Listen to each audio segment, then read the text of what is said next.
দায়িত্ব পালন করতে হবে।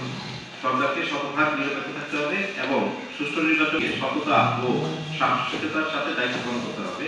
কেন্দ্র দখল করবে, তার প্রার্থী দেওয়া করবে, তাহলে দেখবেন যে ও তাকে চিন্তা থাকে ভোটগুলো আমি পাস করতে পারি।